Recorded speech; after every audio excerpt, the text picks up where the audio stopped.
First at 5. From the University of Florida's College of Journalism and Communications, you're watching WUFT News.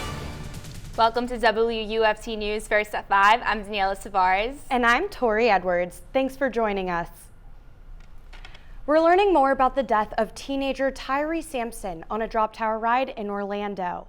The ride has been closed since Sampson slipped out and fell to his death during the ride's descent on March 24th. Sampson was 6'5" and reportedly weighed more than 350 pounds. The operating manual from the manufacturer indicates the maximum weight for a rider should be 286 pounds. Today, the Florida Department of Agriculture and Consumer Services released a report by an engineering firm hired by the Bureau of Fair Ride Inspections. The report released today says a sensor was manually adjusted to show seat 1 as secure when Sampson was not. They say when secured, the normal seat opening ranges from roughly 2.5 to 4.25 inches. But seat 1 had about 7 inches and a neighboring seat exceeded 6 inches. They tested that wide of a gap with 2 other tall people weighing up to 300 pounds, and both were able to slip out from the designed restraint. The engineers did not find any mechanical or electrical failure. The ride remains closed indefinitely. School districts across North Central Florida are dealing with an urgent lack of bus drivers, leaving many students alone in the early morning hoping their bus comes. Alachua County Public School transports 9,000 students across a total of 10,000 miles per day. As of this week, the district has a total of 116 bus drivers, down from 129 in the 2019 to 2020 school year.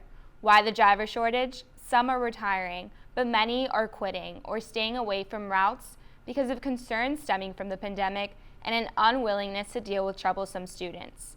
Parents can register for SkyAlerts, which sends alerts when their child's bus will be at least 15 minutes late. However, some parents said the alerts are unreliable, leaving students stranded at busy intersections and their families scrambling to get them to school.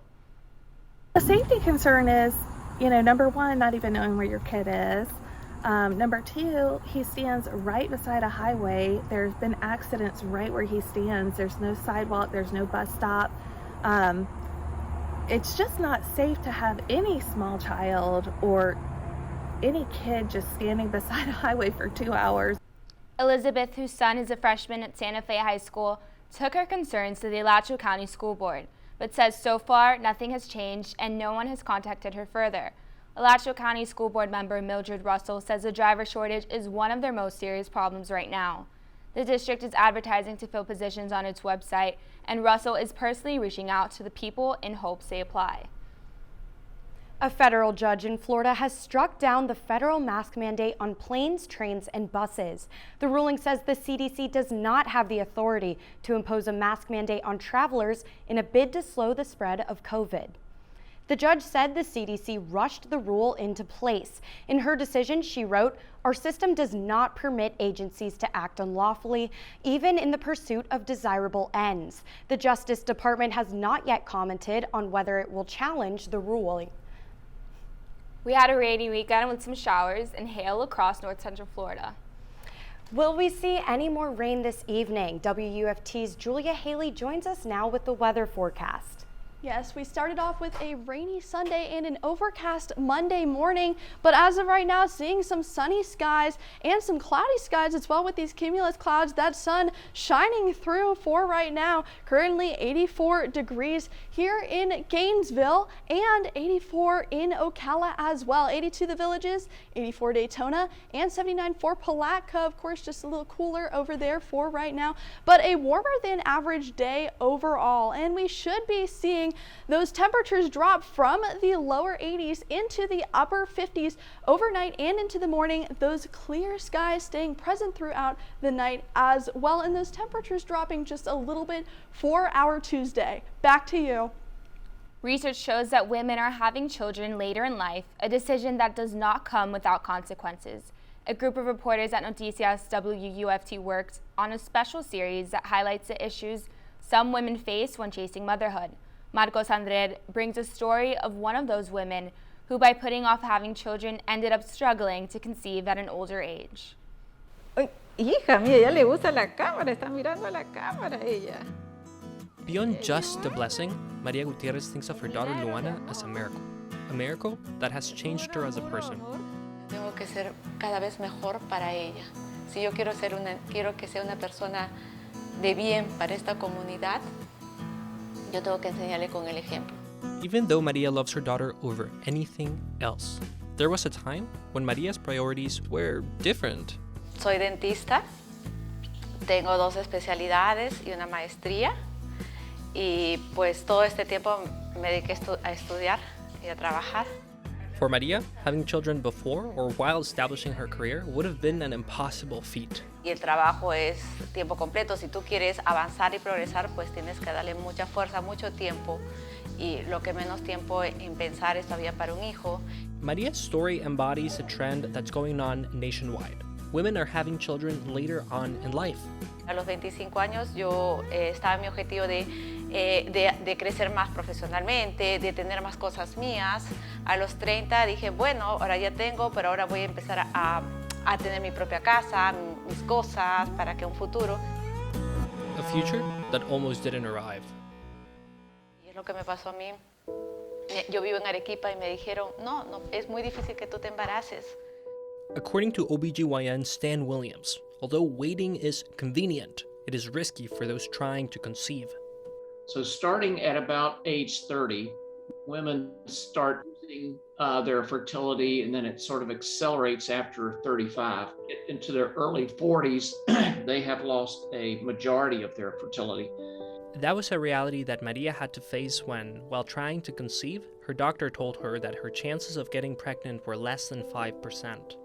Yo salí del consultorio devastada. Mis lágrimas, yo quería aguantarme las lágrimas delante del doctor y no paraban.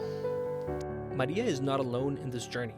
According to a study by the Pew Research Center, since 2018, there has been a 6% increase in the amount of women having children between the ages of 40 and 44. You know, women that are planning to have more than one child should really start having children before the mid-30s. In spite of the low chances, at age 41, Maria got pregnant with Luana. Fue milagro, y di muchas gracias. Gracias por eso, por mi regalo más grande de vida. After living the struggle and overcoming the challenges, Maria can look back at the process and contemplate the final results. Tienes que ser bien humilde con las cosas del destino y dejarte seguir, guiar, pero nunca perder la esperanza, eso es cierto. You can watch the rest of this special series on Noticias WUFT's Facebook page. The war in Ukraine is intensifying today as the key port city of Mariupol is on the brink of falling to Russian forces in the east. Coming up on WUFT News first at 5, new reports out of Lviv and what Russian President Vladimir Putin says about Western sanctions. Stay with us.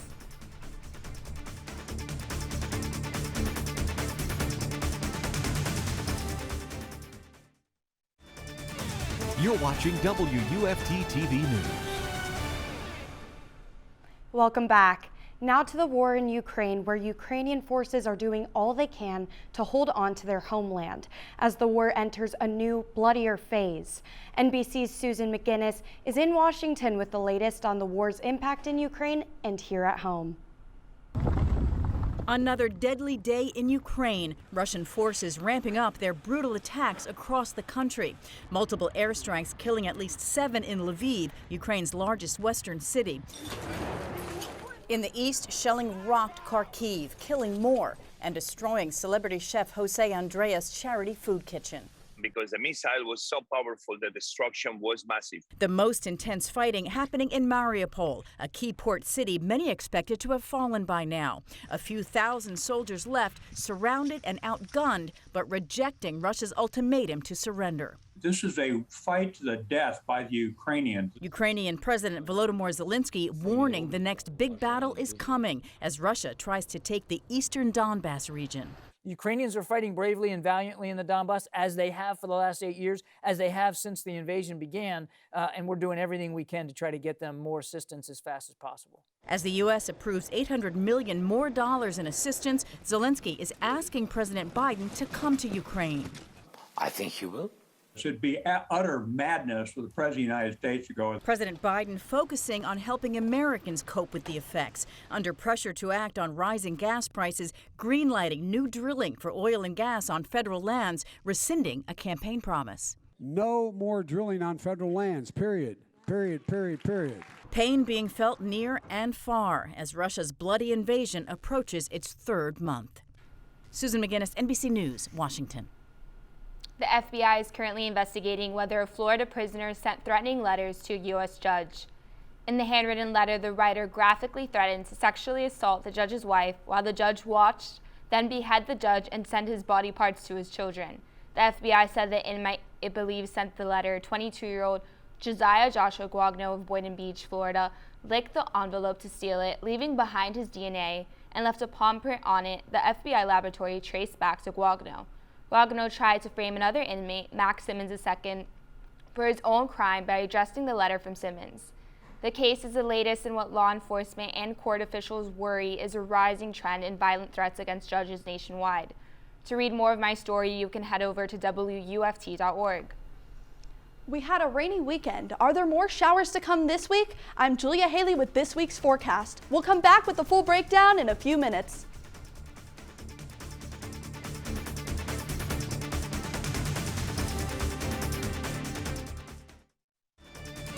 You're watching WUFT-TV News.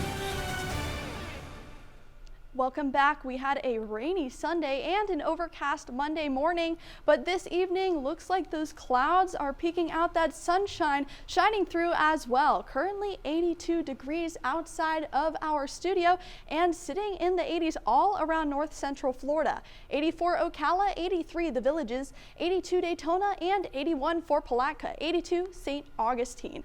And this evening we should be expecting those temperatures to drop from the low 80s into the upper 50s overnight and into the morning, and those clear skies should be present until the morning as well, giving us some sunny skies for this week. Perfect for the Stetson versus Florida baseball game here at the University of Florida, seeing those highs in the upper to mid 70s. When the game starts, we'll be seeing those mid to lower 70s as well, and we'll be cooling down about 10 degrees by the time you leave that game. So it should be some nice warm and clear weather for you. And on Wednesday, expect those temperatures to stay high once again. 84 Gainesville, 80 Ocala, 77 Palatka, 74 Daytona, and 84 the Villages. So a little bit warm for this time of year, and that's because these upper winds are showing this jet stream moving farther north from Florida and most of this southern region of the United States, bringing this warm air mass into our area, that high pressure system giving us those clear conditions for this time of year, leaving us with some wonderfully sunny weather. And of course, don't forget that pollen update. As of right now, we are seeing a high amount of grass and tree pollen in the area, but as that warming trend persists, seeing that ragweed pollen start to increase as well. And on to our 6-day outlook, starting a little lower than what we saw today with highs in the mid 70s, and seeing that warming trend begin rising upward and upward, starting with those sunny skies, seeing a little bit of clouds on Wednesday and Thursday, temperatures sitting with highs in the 80s, and Friday starting to rise some more at 82, those clouds starting to disappear a little bit. Of course, perfect day to go outside and get some sun, and we should be seeing that sun persist into the end of the week with those temperatures almost hitting the 90s, sitting at the high 80s, meaning that we are seeing some above average temperatures for this time of year. Back to the desk. Thanks, Julia. The Boston Marathon returned today to its spring spotlight for the first time in a few years. With pandemic rules easing, the marathon returned to Patriots Day for 2022. More than 28,000 runners took to the streets in Hopkinton to begin their journey to the finish line, just over 26 miles away at Boston's Copley Square. Runners from Kenya won both the men's and women's races. Former NASCAR champ Matt Kenseth joined the crowd this year, finishing in just over 3 hours. Sarah Fowler, the former Vanderbilt football kicker, ran as a tribute to other women trailblazers. Did you see how the Gator gymnastics team did over this weekend? Yes, they were so close to pulling it off. What a great season it was for them, though. When we come back, we'll hear more about the Gators at the NCAA Gymnastics National Championship and more.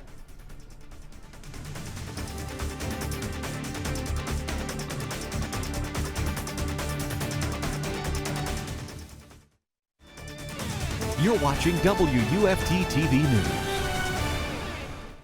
Welcome to sports. I'm Parker Welch. Florida baseball finished its series with Vanderbilt over the weekend on a high note. Despite dropping the first two games, Florida pulled out a win on Sunday in extra innings. On the mound, Brandon Neely struck out 7 during his 6 innings of work. Then Tyler Nesbitt got to work to finish it out by striking out 3. At the plate, Judd Fabian and BT Riopel led the way with 2 hits each. Derek Fabian provided the game-winning run when he homered to left field in the 10th inning. The Gators are back at Florida Ballpark tomorrow to host Stetson at 6 p.m. Florida defeated Stetson earlier this season, 8-1. Gator basketball made it official today with a new transfer, Alex Fudge. Fudge is a forward coming from LSU, where he averaged 3.3 points and 3.2 rebounds as a freshman. He registered 3 double-figure scoring games with a personal best of 14 points through his time at LSU. Fudge grew up in Jacksonville. Gator gymnastics came up just short of a national championship by finishing in 2nd place. The Gators came up less than 0.2 behind top-ranked Oklahoma. The Sooners claimed their 5th title since 2014. On the beam, senior Leah Clapper scored the team's highest mark with a 9.924. On the vault, Trinity Thompson scored the 2nd highest for a Gator in the NCAA Finals. Thompson also registered a perfect score on the floor. Thanks, Parker. One of the oldest traditions at the White House, the Easter egg roll, returned to the South Lawn today. This was the first time the traditional egg roll, which dates back to 1878, has been held at the White House since the pandemic began. 30,000 people were expected to visit the event that included arts and crafts, an egg hunt, a visit by the first family, and of course, egg rolling races. All of you, have fun today. Welcome to the White House. Welcome to your house. Welcome to the South Lawn. Thank you and happy Easter. First Lady Joe Biden said the theme of this year's event was an education roll, and President Biden even served as the official egg roll starter for a time. Before we go, one last check on the weather. Starting off our Monday evening in the 80s, currently seeing 81 degrees for around mid-evening, but cooling down into the 70s, about a 10-degree difference, and also cooling even into the upper 50s by the morning. Overall, on to our 6-day outlook, seeing those temperatures start to rise as this warming trend occurs throughout the week. So clear skies, sunny skies for our Tuesday, perfect day to get some sun, and throughout the whole week as well, starting to warm up even into the upper 80s, temperatures above average for this time of year. Lows sitting in the lower 50s to mid 60s. Back to you. Thanks, Julia. BBC World News is next, and the PBS NewsHour is coming up at 7. But your Florida news is always on at WUFT.org. Have a good night.